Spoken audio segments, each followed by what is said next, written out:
Hello students, मैं आप लोगों को इस वीडियो में जीव विज्ञान से वार्षिक पेपर में जो 4 अंक के प्रश्न और 5 अंक के प्रश्न जो आपको देखने को मिलेगा वो प्रश्न मैं आपको बताने वाला हूँ। इन सारे प्रश्नों की अच्छे से तैयारी कर लेना, क्योंकि यहीं से 4 अंक और 5 अंक के प्रश्न आपको देखने को मिलेगा। तो चलो, 4 अंक और 5 अंक के प्रश्न में कौन कौन से प्रश्न आएंगे वो मैं आपको बता देता हूँ। देखो, अध्याय वाइज मैं आपको बता देता हूँ, वो प्रश्न आपको ढूंढने में दिक्कत नहीं होगा। देखो, अध्याय है जीवों में जनन। ठीक है, जीवों में जनन वाले अध्याय में आपको कौन कौन से प्रश्न पढ़ना है तो मैं आपको बता देता हूँ। देखो, एक प्रश्न ये है, दीर्घ उत्तरी प्रश्न क्रमांक 1। ये जो प्रश्न है आपको गाइड में भी मिल जाएगा, परीक्षा बोध परीक्षा सार जो भी आपके पास है उसमें ये प्रश्न आसानी से मिल जाएगा। अलैंगिक तथा लैंगिक जनन में जनन के मध्य अंतर स्पष्ट कीजिए। कायिक जनन को प्रारूपिक अलैंगिक जनन क्यों माना जाता है। ठीक है, ये प्रश्न बहुत आसानी से आपको गाइड परीक्षा बोध परीक्षा सार में मिल जाएगा। एक प्रश्न ये है, कायिक प्रवर्धन से आप क्या समझते हैं, कोई 2 उपयुक्त उदाहरण दीजिए। ठीक है, ये प्रश्न है, ये भी 5 नंबर का प्रश्न है। इस अध्याय से सिर्फ आपको 2 ही प्रश्न पढ़ने हैं। प्रश्न बहुत सारे रहेंगे पर आपको सबको नहीं पढ़ना है, जो हम आपको बता रहे हैं सिर्फ उन्हीं प्रश्नों को पढ़ना है। इसके बाद है अगला अध्याय। देखो, अगला अध्याय है पुष्पी पादपों में लैंगिक जनन दिया हुआ है ना। इस अध्याय से कौन कौन से प्रश्न पढ़ना है मैं आपको बता देता हूं। अच्छे से तैयारी कर लेना। ये सारे प्रश्न जो मैं आपको बताते जा रहा हूँ, सारे प्रश्नों को जितना अच्छा हो सके उतनी अच्छे से तैयारी कर लेना। एक प्रश्न ये है, ठीक है, एक परागकण की सूक्ष्मदर्शी संरचना का सचित्र वर्णन कीजिए कह रहा है। इसको दूसरे नाम से भी जाना जाता है, परागकण का चित्र बनाते हुए निम्नलिखित को नामांकित कीजिए कह रहा है। ठीक है, ये प्रश्न है। इसमें देखो, अंकुरण छिद्र है, अंतःचोल है, केंद्रक है ना, इनके बारे में बताना है। इसके बाद इस अध्याय में 5 नंबर के और कौन से प्रश्न हैं उसको भी देख लेते हैं। देखो, 5 नंबर का ये वाला प्रश्न है, दीर्घ उत्तरी प्रश्न क्रमांक 1। एक प्रारूपी आवृत्ति बीजी बीजांड के भागों का विवरण दिखाते हुए एक स्पष्ट एवं साफ सुथरा नामांकित चित्र बनाइए कह रहे हैं। ये प्रश्न है। ठीक है, इसको अच्छे से तैयार कर लेना। और है ये वाला प्रश्न, देखो, भ्रूण कोश की संरचना का सचित्र वर्णन कीजिए कह रहा है। अगला है, भ्रूण कोश का चित्र बनाकर निम्नलिखित को नामांकित चित्र कीजिए कह रहा है ना, नामांकित कीजिए कह रहा है। तो देखो, यहाँ पे अंड कोश क्या है, ध्रुवी केंद्रक है, सहायक कोशिकाएं है, तो इनके बारे में बताना है। ठीक है, ये सारे प्रश्न आपको बहुत आसानी से मिल जाएगा। अगला प्रश्न है ये, पुंकेसर की आंतरिक संरचना को स्पष्ट कीजिए कह रहा है। ठीक है, ये प्रश्न है। और एक यहाँ पे दिया है, आवृत्ति बीजी पौधे में द्विनिषेचन एवं त्रिसमेकन की क्रिया को समझाइए कह रहा है। ठीक है, ये प्रश्न है। और ये जो प्रश्न है, ये दो प्रश्न मैं आपको दिखा रहा हूँ, ये मुझे नहीं मिला ना, हालांकि होगा इसमें, पर मुझे समझ नहीं आया कौन सा प्रश्न है। देखो, ये तो मिला ही नहीं। परागकोश के अनुप्रस्थ काट का नामांकित चित्र बनाइए, ये प्रश्न भी इंपॉर्टेंट है। और आवृत्ति बीज बीजांड का स्वच्छ नामांकित चित्र बनाइए, ये प्रश्न शायद मिला था। कहाँ पे है, यही तो है ना, ये वाला। ठीक है, साफ सुथरा नामांकित चित्र बनाइए, ये मिल चुका है। ठीक, अगला देखते हैं, तीसरा अध्याय। ज्यादातर जो प्रश्न है ना इसी अध्याय से आते हैं। 5 नंबर के जो प्रश्न आएगा, 1, 2, 3 और 4 अध्याय मिला के एक इकाई बना है। तो ज्यादातर जो 5 अंक के प्रश्न आते हैं ना इस अध्याय से आते हैं। तो मानव जनन से आपको ज्यादातर देखने को मिल सकता है। ठीक है, तो मानव जनन से कौन कौन से प्रश्न इंपॉर्टेंट है देख लेते हैं। देखो, एक प्रश्न ये है, पुरुष जनन तंत्र का एक नामांकित चित्र बनाइए। ठीक है, ये प्रश्न 5 अंक का है। ठीक है, ये प्रश्न इंपॉर्टेंट है, ये आ सकता है। 5 अंक में ये प्रश्न भी इंपॉर्टेंट है। देखो, स्त्री जनन तंत्र का एक नामांकित चित्र बनाइए, ये प्रश्न है। यहाँ पे आप देख सकते हो ये पूरा चित्र, और यहाँ पे जो दर्शाया गया ना वो पूरा आपको लिखना है। इसके बाद 5 अंक में ये वाला प्रश्न भी इंपॉर्टेंट है। देखो, मानव के अंडाशय के अनुप्रस्थ काट नामांकित चित्र बनाते हुए निम्नलिखित को नामांकित कीजिए। रुधिर वाहिकाएं हैं, ग्राफीय पुटक है, ठीक है, अंडाणु है। ठीक है, ये प्रश्न है। इसके बाद इसमें और कौन कौन से हैं, हाँ यहाँ पे आते हैं अब दीर्घोत्तरी में। देखो दीर्घोत्तरी में ये वाला प्रश्न इंपॉर्टेंट है। स्त्री जनन तंत्र का नामांकित आरेख बनाकर निम्न भागों का एक एक प्रमुख कार्य लिखे कह रहा है। ठीक है, यहाँ पे अ ब स 3 दिया है ना, अंडवाहिनी, झल्लरी और अंडाशय। ठीक है, इनके बारे में आपको बताना है। अगला है पुरुष जनन तंत्र का नामांकित आरेख बनाकर निम्न भागों का एक एक प्रमुख कार्य लिखे कह रहा है। ठीक है, ये प्रश्न है। यहाँ पे देखो अ ब स द ई अंगा, ठीक है, यहाँ तक दिया, इन सब के बारे में बताना है। ये प्रश्न जितना भी मैं बता रहा हूँ ये सब आपको परीक्षा बोर्ड, परीक्षा सार और जो गाइड है इसमें आसानी से मिल जाएगा। फिर है शुक्र जनन नलिका की संरचना का वर्णन करे कह रहा है। ठीक है, तो ये भी प्रश्न 5 अंक है, इसको भी देख लेना। और कौन सा, इसमें से ही ज्यादातर प्रश्न आते हैं ना। जो भी प्रश्न आएगा, जैसे 1 अध्याय, 2 अध्याय और 3 अध्याय, अगर आप चाहते हो तो छोड़ना चाहो तो छोड़ सकते हो, लेकिन नहीं 3 नहीं, 1 और 2 अध्याय आप छोड़ सकते हो। जो मैंने बताया ना 1 अध्याय और 2 अध्याय में प्रश्न, उनमें से देखने को आपको कम चांस है, मतलब कम मिलेगा देखने को, लेकिन जो प्रश्न आएगा ना वो इसी अध्याय से आएगा। मुझे भी लगता है ज्यादातर प्रश्न यहीं से आते हैं और इसी अध्याय से आएगा, लेकिन जो हमने दिया है उसको आपको छोड़ना नहीं, पढ़ना ही है। ठीक है, लेकिन ज्यादा फोकस इसमें करना है। यहाँ के प्रश्न आपको याद होने चाहिए इस अध्याय के, आसानी से आपको 5 नंबर मिल जाएगा। देखो शुक्राणु जनन क्या है, संक्षेप में शुक्राणु जनन की प्रक्रिया का वर्णन करे कह रहा है। ठीक है, ये प्रश्न है। इसके बाद अगला जो प्रश्न है, 1 मिनट कहाँ है, हाँ अगला प्रश्न ये रहा। देखो प्रसव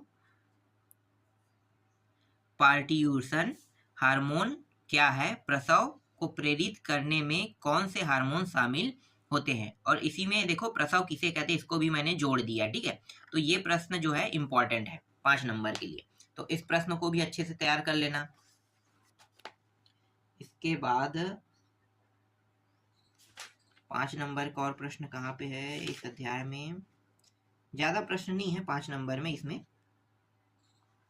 एक आप इसको देख सकते हो। ठीक है, भ्रूणी विकास के गेस्टुलेशन अवस्था का सचित्र विस्तृत वर्णन कीजिए कह रहा है। ठीक है, ये प्रश्न है। और है क्या इसमें, बस इतना ही तो है, हाँ बस इतना ही है। फिर भी मैं एक बार देख लेता हूँ, कुछ छूटा थोड़ी है, नहीं छूटा है, बस इतना ही प्रश्न है इसमें। एक अध्याय और बचा है, ये अध्याय 4 है, जनन स्वास्थ्य दिया हुआ है। ठीक है, जनन स्वास्थ्य, इसमें से आपको कौन कौन से प्रश्न पढ़ना है मैं बता देता हूँ। इसमें आपको ज्यादा प्रश्न नहीं पढ़ना है, इसमें कम ही पढ़ना है। देखो एक प्रश्न ये, समाज में जनन स्वास्थ्य के महत्व के बारे में अपने विचार प्रकट कीजिए, ये प्रश्न है। अगला है, क्या आप जानते हैं कि पिछले 50 वर्षों के दौरान हमारे देश में जनन स्वास्थ्य में सुधार हुआ है, यदि हाँ तो इस प्रकार के सुधार वाले कुछ क्षेत्रों का वर्णन कीजिए, ये प्रश्न है। अगला है यहाँ पे, जनन स्वास्थ्य के उन पहलुओं को सुझाएं जिन पर आज के परिदृश्य में विशेष ध्यान देने की जरूरत है। ठीक है, ये है। और यहाँ पे मैंने जागरूकता के बारे में भी लिखा, अगर ये जागरूकता संबंधित रहेगा तो भी यही प्रश्न, इसी का उत्तर, मतलब यही उत्तर लिखना है। ठीक है, और एक प्रश्न और है, उसको भी देख लेते हैं। देखो ये वाला, बंध्य दंपतियों को संतान पाने हेतु सहायता देने वाली कुछ विधियां बताइए। ठीक है, इसको दूसरे नाम से, इस नाम से भी जाना जाता है। देखो कोई चार विधियां बताई कह रहे हैं ना, तो इस नाम से भी इसे जाना जाता है। तो अगर ये दोनों में से कोई एक नाम से आता है तो भी आपको यही उत्तर लिखना है। ठीक है, ये प्रश्न आसानी से आपको मिल जाएगा। और कोई प्रश्न थोड़ी बचा है, देख लेता हूँ। नहीं, बस इतना ही प्रश्न इसमें है। अब अगला अध्याय देखने वाले हैं। ठीक है, इकाई 2। तो अगला अध्याय है, देखो अध्याय 5, वंशागति तथा विविधता के सिद्धांत। ठीक है, इससे 5 नंबर के कौन कौन से प्रश्न देखने को मिल सकते हैं इस अध्याय से मैं आपको दिखा देता हूं। इसमें कौन कौन से प्रश्नों को मैंने टिक किया है। देखो एक प्रश्न ये है, एक संकर क्रॉस का प्रयोग करते हुए प्रभावित नियम की व्याख्या कीजिए। ठीक है, इसको दूसरे नाम से, इस नाम से भी जाना जाता है, तो दोनों नाम से दिया हुआ है। ठीक है, इस प्रश्न को देख लेना। एक ये हो गया 5 नंबर का।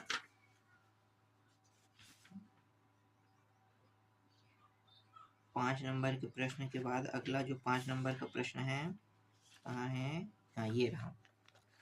देखो ये प्रश्न है, वंशावली विश्लेषण क्या है, यह विश्लेषण किस प्रकार उपयोगी है। ठीक है, ये प्रश्न है 5 नंबर का। 5 नंबर में ये अगला प्रश्न देखो, मानव में लिंग निर्धारण कैसे होता है, ये प्रश्न है 5 नंबर का। ठीक है, 5 नंबर के प्रश्न में और कौन सा पढ़ना है, ये वाला पढ़ना। देखो अब दिया हुआ है ना, क्या है, निम्न शब्दों को उदाहरण सही समझाइए कह रहा है। सप्रभावित, अपूर्ण प्रभावित, अथवा में दिया है इसको सप्रभावित इस तरीके, अपूर्ण प्रभावित किसे कहते हैं। ठीक है, मतलब ये सभी एक ही टॉपिक के अंदर आता है। तो ये प्रश्न 5 नंबर का है। फिर 5 नंबर में ये वाला प्रश्न भी देखना है आपको, निम्न संक्षिप्त टिप्पणी लिखे गए हैं। एलील, ठीक है, समयुग्म की और विषम युग्म की, जीनोटाइप, फिनोटाइप, ठीक है, इसके बारे में बताना है। और 5 नंबर में इसी अध्याय में और प्रश्न है, जैसे कि ये वाला देखो, गुणसूत्र से संबंधित है ना। गुणसूत्रों की संरचना में पाए जाने वाले विभिन्न प्रकार के परिवर्तनों या विपथनों का वर्णन कीजिए क्या है। ये 5 नंबर की, इसको अथवा में इस नाम से जाना जाता है। और कुछ जो प्रश्न है जो मुझे नहीं मिला था, ठीक है, उनको भी मैंने यहाँ पे लिख दिया है, देख लेना। ठीक है, क्या है, संकरण क्या है, इसके प्रकार का संक्षेप में वर्णन कीजिए। ये प्रश्न मुझे नहीं मिला था, ठीक है, लेकिन ये बहुत महत्वपूर्ण है। पक्षियों में लिंग निर्धारण की प्रक्रिया को रेखा चित्र के द्वारा स्पष्ट कीजिए। ये प्रश्न भी इंपॉर्टेंट है, इनको देख लेना। ठीक है, अगला है अध्याय 6, वंशागति का आणविक आधार कह रहा है। तो इस अध्याय से कौन कौन से प्रश्न आपको देखने को मिल सकता है, वो मैं आपको बता देता हूँ। कहाँ है प्रश्न,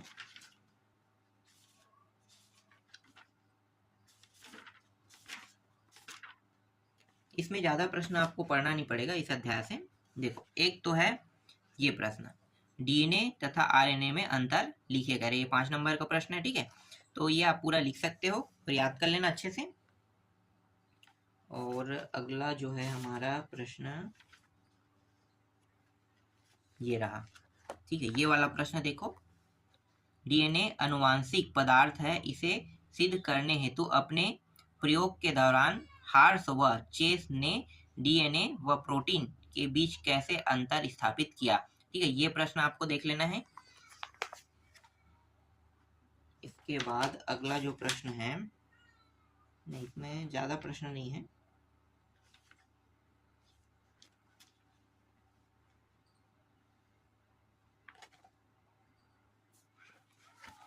अगला है ये वाला, डीएनए उंगली छापी क्या है, इसके उपयोगिता पर प्रकाश डालिए कह रहा है ना, ये प्रश्न है। इसके बाद अगला जो प्रश्न है वो ये वाला है, देखो, वाटसन एवं क्रिक के डीएनए मॉडल की संरचना का वर्णन कीजिए। और ये अथवा दूसरे नाम से, इस नाम से भी जाना जाता है। ठीक है, ये प्रश्न है। और इसको एक और नाम से जाना जाता है, देखो यहाँ पे, मनुष्य में अनुवांशिकता हेतु उत्तरदायी नाभिकीय अम्ल कौन सा है, इसकी संरचना का चित्र बनाकर वर्णन कीजिए। अगला प्रश्न है ये वाला। ठीक है, देखो, ओपेरान क्या है, इसकी संरचना को समझाइए कह रहा है। ठीक है, इसको अगला दूसरे नाम से जाना जाता है, लैक ओपेरान क्या है, नियंत्रक जीन और संरचनात्मक जीन की संरचना का सचित्र वर्णन कीजिए कह रहा है ना, ये प्रश्न है, इनको पढ़ना है आपको। इसके बाद ये वाला प्रश्न देखो, 3 अलग अलग नामों से जाना जाता है, डीएनए द्विगुणन की क्रियाविधि को सचित्र समझाइए कह रहे हैं। यहाँ पे देखो 3 अलग अलग नाम है ना, तो ये 3 अलग अलग नाम है, लेकिन प्रश्न एक ही है। ठीक है, इसके अलावा एक और नाम है यहाँ पे, देखो यहाँ पे ये रहा, डीएनए द्विगुणन की अर्ध संरक्षी विधि का सचित्र वर्णन कीजिए, इस नाम से भी जाना जाता है। ठीक, एक प्रश्न जो मुझे नहीं मिला था, देखो, अनुलिपिकरण का सचित्र वर्णन कीजिए, ये प्रश्न मुझे नहीं मिला था, लेकिन ये भी इंपॉर्टेंट है। इसके बाद अगला जो अध्याय है, देखो अध्याय 7 विकास है। ठीक है, विकास में आपको कौन कौन से प्रश्न पढ़ना है मैं आपको बता देता हूँ। विकास में नहीं, विकास से एक भी प्रश्न इंपॉर्टेंट नहीं है। ये जो अध्याय है ना 5 नंबर के लिए, इंपॉर्टेंट प्रश्न, मतलब इसमें 5 नंबर के लिए कोई भी इंपॉर्टेंट प्रश्न नहीं है, इसलिए आपको ये इस अध्याय को देखने की जरूरत नहीं है। ठीक है, डायरेक्ट अध्याय 8 पे चलते हैं। देखो अध्याय 8 इकाई 3 आते हैं। ठीक है, अध्याय 8 क्या है? मानव स्वास्थ्य तथा रोग दिया हुआ है। तो मानव स्वास्थ्य तथा रोग में आपको कौन कौन से प्रश्न पढ़ना है 5 नंबर के लिए, वो मैं आपको बता देता हूँ। इसमें 5 नंबर के लिए कौन कौन से प्रश्न पढ़ने हैं? देखो एक तो ये प्रश्न है, क्या है? फाइलेरिएसिस रोग के बारे में निम्न बिंदुओं पर वर्णन कीजिए। यहाँ पे 3 बिंदु दिया हुआ है ना, कारण, लक्ष्य, उपचार। ठीक है, ये हो गया। दूसरा हो गया, देखो अगला प्रश्न है एस्केरिएसिस के बारे में निम्न बिंदुओं पर वर्णन कीजिए। यहाँ भी कारण, लक्ष्य और उपचार दिया हुआ है।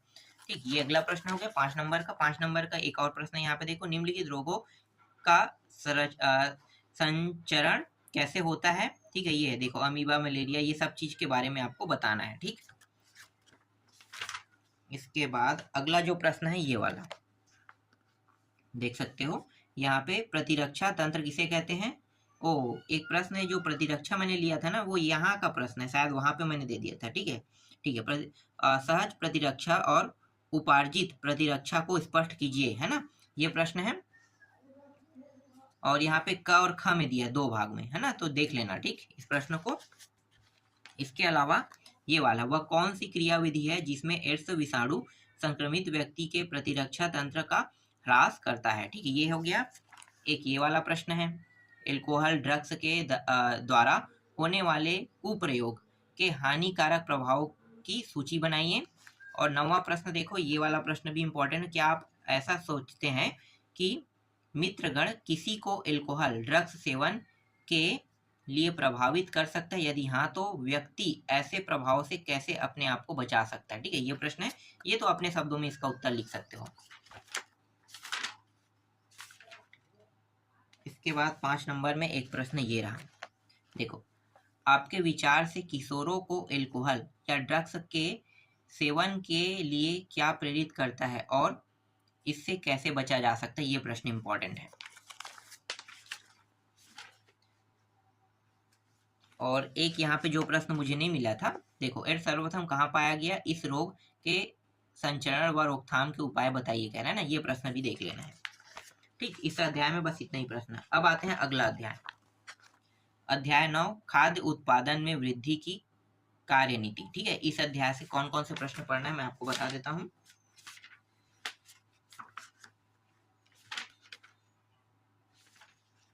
इस अध्याय से 2-3 प्रश्न है, ज्यादा प्रश्न नहीं है। देखो ये है, मानव कल्याण में पशुपालन की भूमिका की संक्षिप्त व्याख्या कीजिए, ये प्रश्न है। एक ये हो गया। दूसरा ये वाला देखो, मोम, है ना, मधुमक्खी पालन से आप क्या समझते हैं, हमारे जीवन में इसका क्या महत्व है? ये प्रश्न है 5 नंबर के लिए।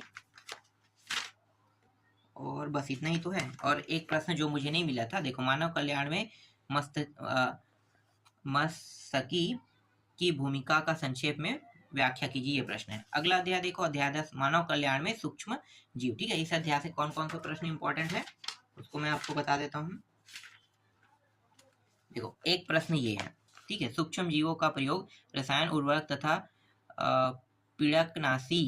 नाशियों के प्रयोग को कम करने के लिए भी किया जाता है, यह किस प्रकार संपन्न होगा, व्याख्या कीजिए, है ना, ये प्रश्न है।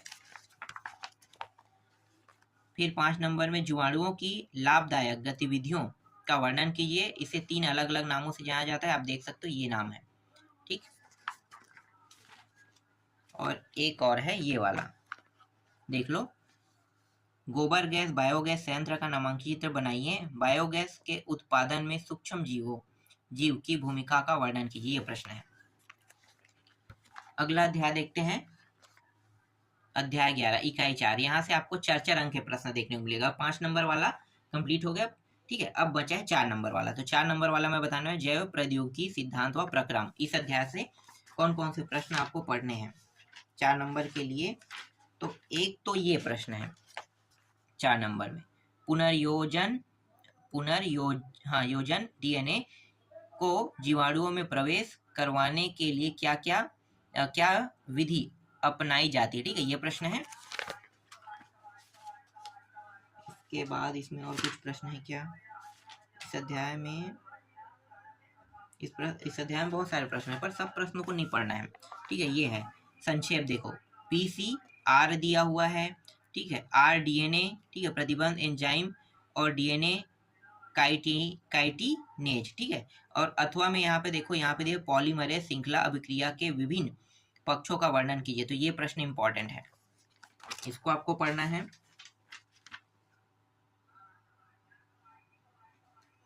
और एक प्रश्न है ये वाला, ठीक है, ये देख लेना, ये प्रश्न है RNA DNA में अंतर कह रहे हैं ना, और यहाँ पे कुछ टॉपिक दिया है, इसके बारे में बताना है। और ये प्रश्न भी 4 नंबर का है, इसको भी आपको देखना है। ठीक है, क्या है प्लाज्मिड DNA और गुणसूत्री DNA में कोई 3 अंतर लिखे। 3 अंतर तो नहीं रहेगा, 4 रहेगा हमेशा, है ना।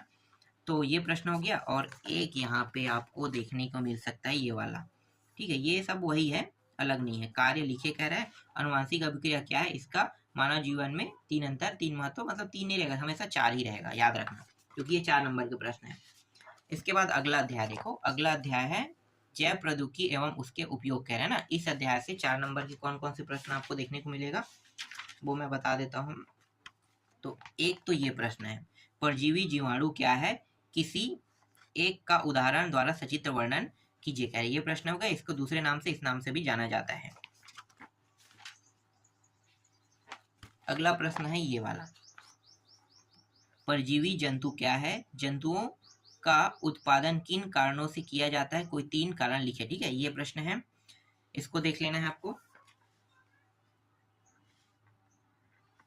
इसके अलावा यहाँ पे देखो, दोष मुक्त कृषि किसे कहते हैं, यह कृषि पारंपरिक कृषि से बेहतर है, समझाइए, ये प्रश्न है। अगला ये वाला प्रश्न भी इंपॉर्टेंट है, देख सकते हो, कार्बनिक खेती क्या है, इसके किन्हीं 2 आधारों के बारे में लिखे। ठीक है, ये प्रश्न है।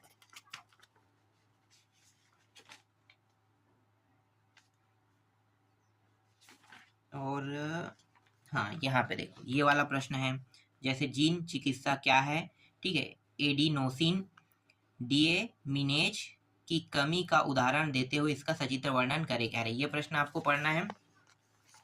अनुवांशिक रूपांतरित फसलों के उत्पादन के लाभ व हानि की तुलनात्मक विभेद कीजिए। ये प्रश्न है, इसको दूसरे अलग नाम से, इस नाम से भी जाना जाता है। अगला देखो यहाँ पे, प्लाज्मिड की परिभाषा लिखकर प्लाज्मिड के प्रकार लिखे कह रहे। ये प्रश्न है।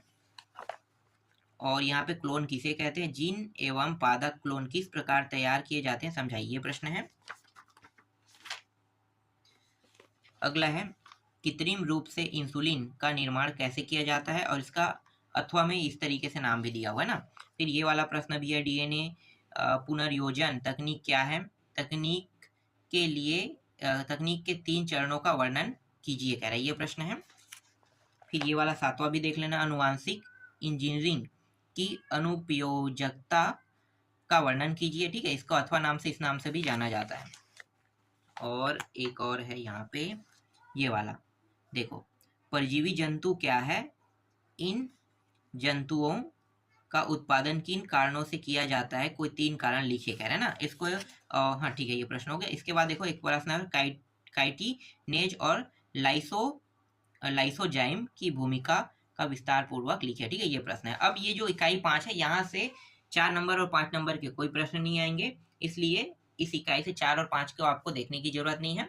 यहाँ से 2 नंबर 3 नंबर के ही प्रश्न आपको देखने को मिलेगा। तो 2 नंबर 3 नंबर वाले प्रश्न हम लोग बाद में आपको बताएंगे, पहले बड़े प्रश्नों की आप अच्छे से तैयारी कर लो, क्योंकि ये फिक्स है, जो मैं बताया हूँ वहीं से सारे प्रश्न आएंगे, इसलिए फिक्स प्रश्नों को पहले देख लो। ठीक है, अच्छे नंबर लाना है तो फिक्स प्रश्नों को पहले देखना चाहिए आप लोगों को।